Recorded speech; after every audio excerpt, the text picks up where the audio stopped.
What's up, YouTube? Possibly the most influential event ever to come to EVE Online is just around the corner. Is this going to be the start of another golden age for the 18-year-old MMO?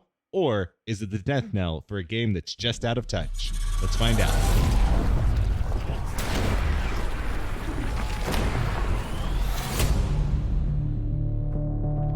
Hey there, welcome in. If you're new here, my name is Interdimensional. I'm your exploration expert in New Eden, your resource for everything you need to know to stay up to date in EVE Online. Today, we're going to be talking about the interstellar convergence. And just before we really dive in, if you do get value out of this content, please hit that like and subscribe button. Consider leaving a comment down below. It really does help the channel out. Makes me feel all warm and fuzzy, makes me want to make more content, and I really do appreciate it. So with that out of the way, let's get into what we're talking about today. Today we have a couple things to talk about with this upcoming event.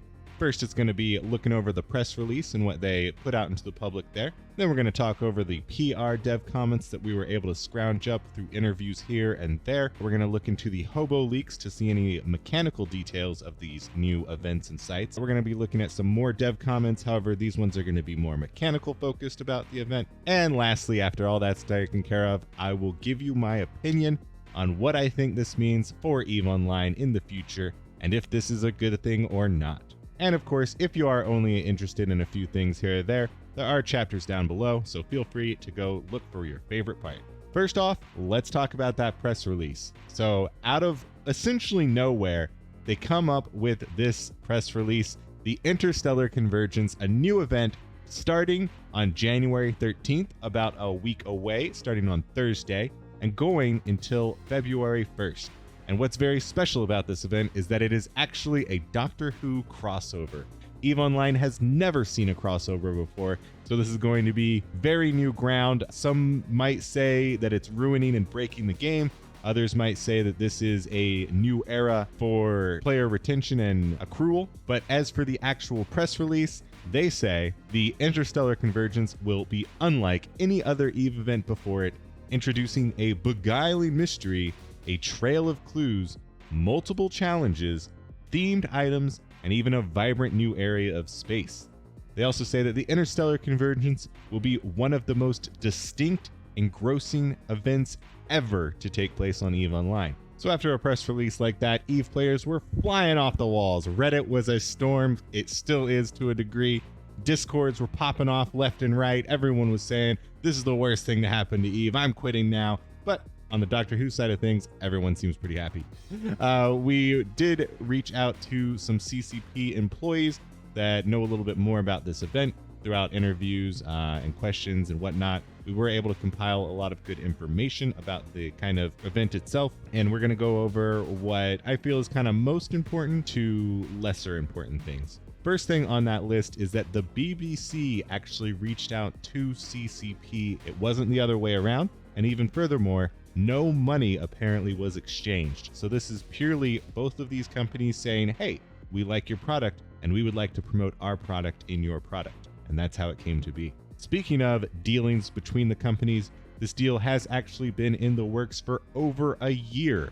So that's going to probably be a little bit surprising for folks. It was for me. Speaking of the development time for this event, not a lot of actual dev time went into making this possible.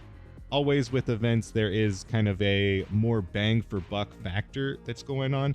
Typically, you'll see reused assets, reused art, basically everything that you can reuse old tech to make a fun temporary event. And that is definitely the case here. There doesn't look to be much new tech, maybe little iterations on some tech, some interesting, fun new ideas on it, but definitely not of like a lot of hard dev time went into this. Definitely nothing that could be, I don't know, used for another purpose like faction warfare changes or reworks. Only 3.5 devs were on this project, I believe, for the entire year.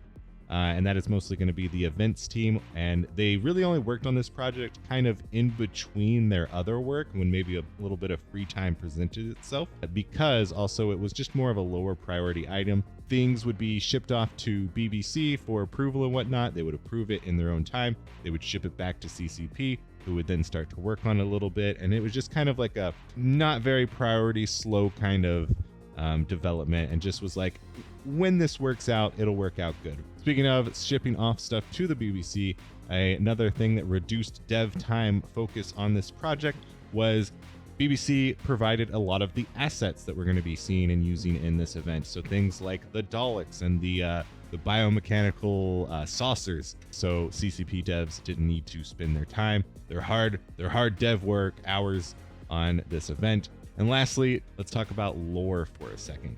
So the lore team has signed off on this event, but also it was very apparently easy to work with the lore on this event because, again, it is a temporary event. And as we'll find out later, it actually takes place in a very kind of separate universe parallel area, kind of the Doctor Who universe. So it didn't really need to connect with kind of the existing lore Bible, and it didn't really need to connect with like all of the empires and all that. So there was a lot less considerations that needed to be taken and make sure that was handled correctly.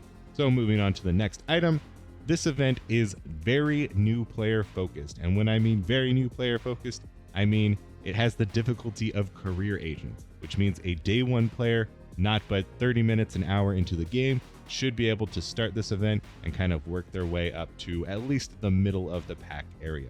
There are a few different difficulty levels, as we'll talk about later, and the end of it should be able to be pretty easily completed by a skilled pilot. Maybe not one of the day one pilots. They might be able to get midway through the event. But that said, it is very new player focused, which means the rewards are again going to be new player focused. So don't expect to be getting C5 Marauder ratting rewards. Don't expect to be getting Winter Nexus rewards. Nothing of that size or scale. It is a new player event. Day one Whovians is what this is geared for. If that's not your bag, continue to enjoy your nullsec life or your wormhole life, whatever. You can completely ignore this event if you want, and it's not going to really be any skin off your back. And as I touched on a little bit above on the lore section, this is confirmed that the Capsuleers are actually being sucked into the Doctor Who universe, and none of this stuff is going into New Eden. But don't worry too much. Like, it is canonical in the sense that Capsuleers were sucked out of New Eden into this the Doctor Who universe, but they don't particularly know what's going on. Like, the Capsuleers themselves in the game, in the universe, will be like, was that an alien? And again, it all is temporary. It is all sealed off. It's not going to affect New Eden in the future. It is CCP has definitely taken the time to consider this with a gentle touch and a hand in the lore aspect. It does have Delegate Zero's seal of approval on it, so you know that it should be well taken care of if that's your concerns. Second to last bit of information for the PR side is that there are no NFT integrations with this event. So apparently there were some concerns on Reddit because the BBC is doing something with NFTs right now, that this would try and enter into our sacred EVE Online world, because they're also playing with NFTs, at least during the Alliance tournament. But it is no way going to have any NFT integration. And then lastly, another kind of unrelated topic, but we got this juicy piece of nugget from the interview from this event, and that is that CCP Fozzie is pro cat ears. You heard it here first. That's right. CCP Fozzie of the events team loves cat ears and supports them being integrated into EVE Online. So you can look forward to that, hopefully. Fingers crossed. Ooh-wee. That's a lot, right? Let's take a little break here and talk about today's sponsor, CCP. So I am an EVE partner because I create only the finest content here in New Eden. So says CCP themselves. And as such, they do give me some scope syndication skins to give out to my lovely viewership. That's you guys. So today we are going to be giving away a scope syndication venture skin. All you got to do is type something in the comments down below. The question for today is, are you pro or anti crossover event? And then also put in your in-game name. That will help me out tremendously. I'll probably draw a few winners in about a week's time, maybe when the event starts. Sounds pretty good. And it is going to be the scope syndication venture skin for this video. Also, if you are getting value out of this video, please do hit that like button, the subscribe button, and doing all those great analytics things. Again, it really does help out, and it does make me feel warm and fuzzy. Thanks. Moving right along, let's talk about some Hoboleaks. So if you guys are unfamiliar, Hoboleaks is a website that lets you see all of the new and exciting things going into the test server. And in this case, it is the event stuff. So we're going to kind of go through. There is a lot of kind of nonsensical fluff and whatnot, but we'll kind of look over the important things and take a quick pass at all of the neat items. I will be linking this site as well in the description if you want to look at more things in particular. So the first interesting thing of note is this curious warp matrix filament. So if you look at the description here, you can kind of see that this is very much similar to a Abyssal dead space filament.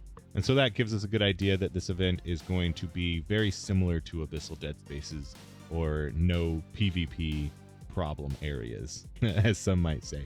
After that, you see some Dalek wrecks and debris. Nothing too interesting there. And then after that, we see these peculiar debris fragments, and well as some ruins and some larger fragments. And the interesting thing about these is that it says specialized relic analyzer. So a lot of the events previously used data analyzers, but it looks like this one is going to be using relic analyzers. So do be prepared for that. And then there's just a bunch of cans. There are some fireworks, which you would expect for an event. There is this unknown space boundary, which we'll talk about a little bit later, what that actually is. It's pretty interesting from the dev comments. And then you get some t-shirts, some regular t-shirts. You get some scarves, you know, the Doctor Who scarves. Everyone loves those. More debris, some more filaments that basically all of the filaments combined. I'll go ahead and tell you. There are 4 combat levels and there are 3 relic levels, including basically like a level 0 relic, which can be found in known space, which is how you actually start this whole event chain off. There's some more ruins cans. There is the critically damaged biochromanoid saucer.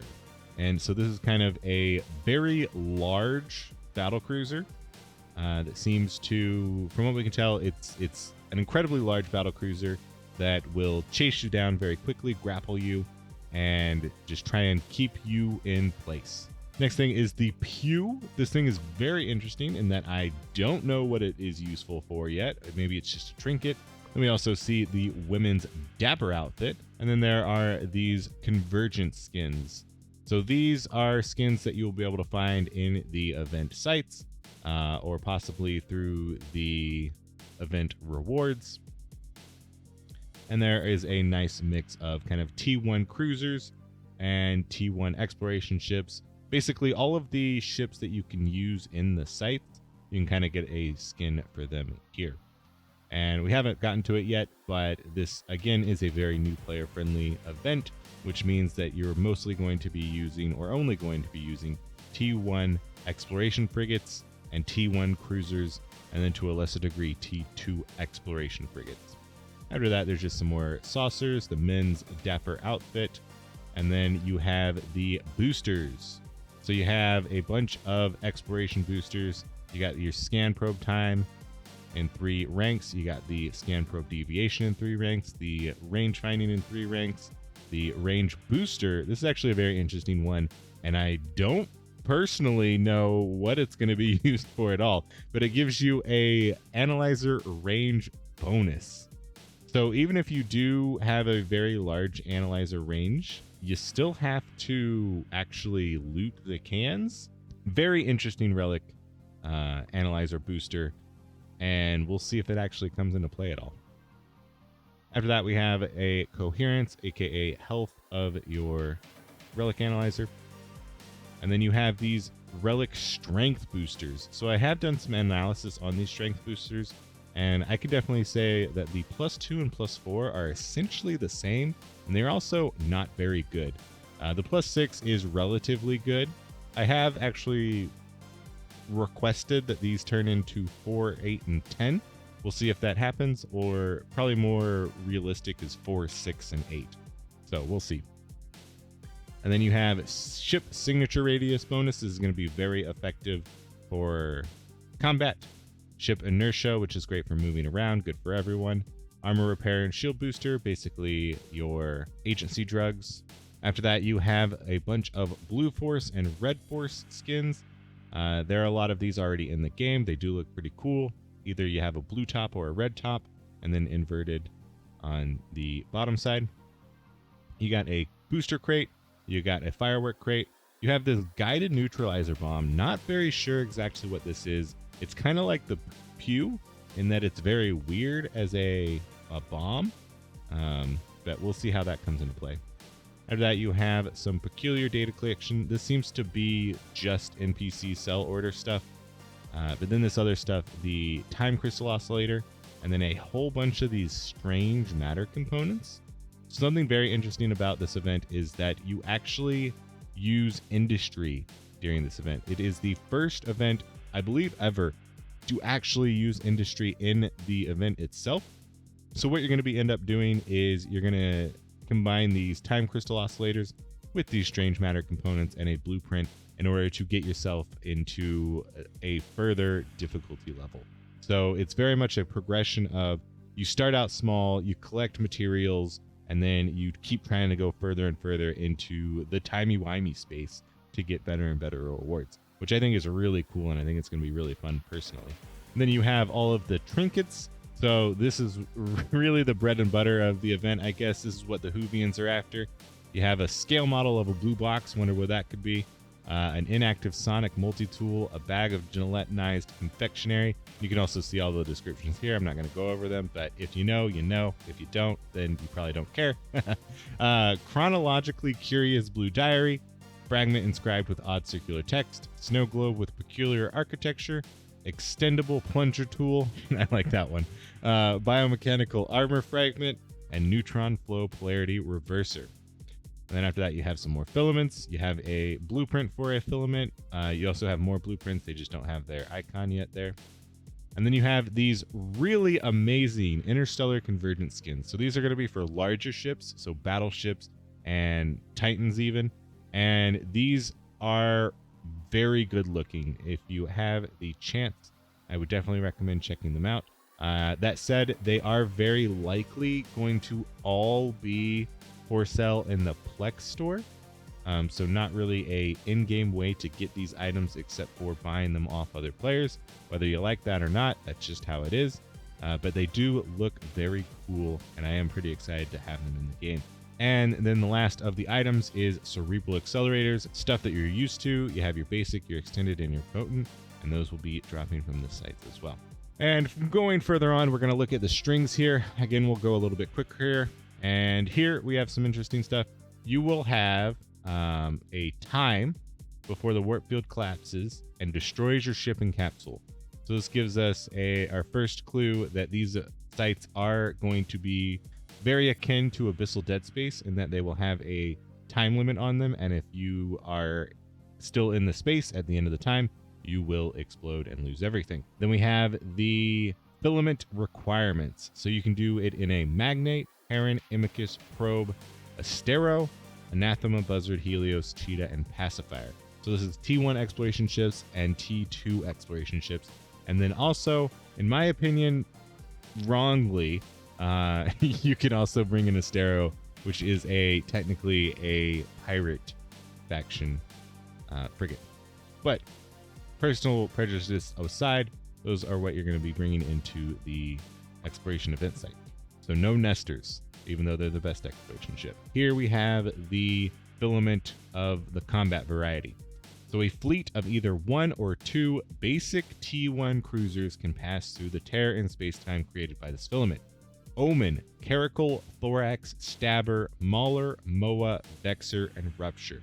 And if you're unfamiliar, these are all of the basic damaging T1 cruisers. So no E-War, no Logi, none of that weird stuff, no Navy ships. It is basically just the damaging T1 cruisers. So again, very, very new player focused.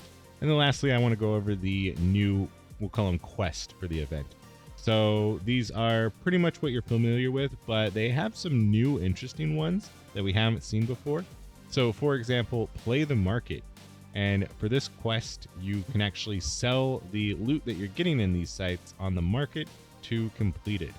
And then another cool one is the one that instead of doing killing ships, it actually counts for how much damage you do to the ships. So strike back.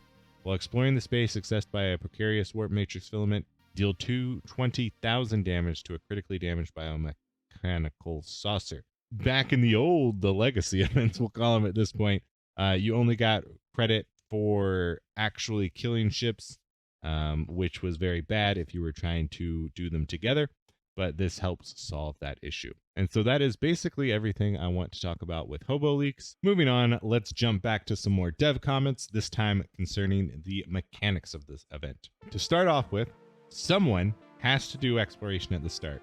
Doesn't have to be you, but the way to start this event is going to be from some known space anomalies that you scan down, hack the containers of, and get the initial filaments from. After that, it seems like the very easy filaments have a 30-minute destruction timer and also not a whole lot of dangers in them. So it kind of gets you used to the idea of what these filaments are. You can play around in the area a little bit, not have too much danger, and kind of start getting used to and able to progress further into the harder sites. Speaking of the sites, there is apparently dozen containers for the exploration sites in each site. So there's going to be a lot of hacking, and under a time constraint, which I think is really neat, something that we haven't really seen before, and I'm definitely excited for. And then here is a super awesome piece of information. There is some new tech. Like Abyssal Dead Space, there is going to be a large bubble at the edge of the filament space. However, instead of killing you or damaging you if you go outside of it, it's actually going to Pac-Man wall you to the other side. So this is going to open up very interesting and cool concepts for some ship designs and fits, because you can, maybe you're in a sniper fit and you can snipe people around, and then you can go through the wall and be on the other side super far away again. It's just going to be really awesome. The enemies can also use these walls. However, their AI probably is going to be a little bit lacking there. Again, it is new tech. It is events time. This is like perfect timing to test these things out, see how they actually work, see if they're fun, see if the player base likes them. And I, for one, am very excited to play some Pac-Man shooty. Speaking of new tech, there is also some really cool, we'll call them new mines. Specifically, they are accelerant and decelerant nexuses. So what these apparently will be doing is that when your ship gets close enough to them, they will apply a ship-specific tie-dye effect to you. So that means all of your modules will either increase or decrease their cycle times. Your ship will go faster or slower. It's just going to be really cool to kind of have, timey-wimey stuff happen. And then the last bit of dev knowledge, it is likely not going to be on Sissy before it goes live. So they are doing some of their own testing. In fact, they're doing a little bit of extra additional testing to make sure that this event is well balanced and not very buggy, hopefully, because it is a more public event and getting fresh eyes on it. We definitely want this to run smoothly. So hopefully they've done their due diligence. But that said, I would not expect to be able to get your hands on it before it actually is live. So lastly, we've made it. What are my personal reactions to this? Is it good for the game? Is it not? Well, I think throughout the video, you've probably gotten the idea that I do actually like this. And that's true. I do actually like it. I think it's super awesome. I love it. It's a brand new thing in EVE. It seems to be handled very well / conservatively on the side of CCP. It's a great funnel for Whovians to get involved in the game, get a little bit of something they might enjoy, and look further into what they can play or do in this great game that we got. Also, at the same time, on a little bit more of the cynical side of things, this is fleshing out some more of the bitter vets that were essentially looking for an excuse to leave the game, and I'm not actually too sad about losing them. I will, however, say that the lore implications are less than fantastic. It's not the best thing that could ever happen, but I'm willing to kind of just turn a blind eye to that. Just let it, accept it, let it go on, because I think that it is going to be doing more good than harm. And it doesn't seem like this is going to be a pattern of having things like this always happen. or reaching out to more strange IPs. And then lastly, I just want to say, like, this is super awesome. It's going to be using a whole lot of cool new tech, cool new art. It's just going to be a fun time. And like, that's the main takeaway here, is that there are a lot of strange things about it that are not Eve, but it's going to be fun, and I'm here for it. You made it to the end of the video. Thank you so much for watching. I really hope you enjoyed it. And if you're interested in more than just the Doctor Who crossover event, exploration in general, even general, I do have plenty of videos down, left, right, everywhere. And go check them out. It would mean a lot to me. You'll probably get some good value out of it. And I'll see you in the future. Ciao.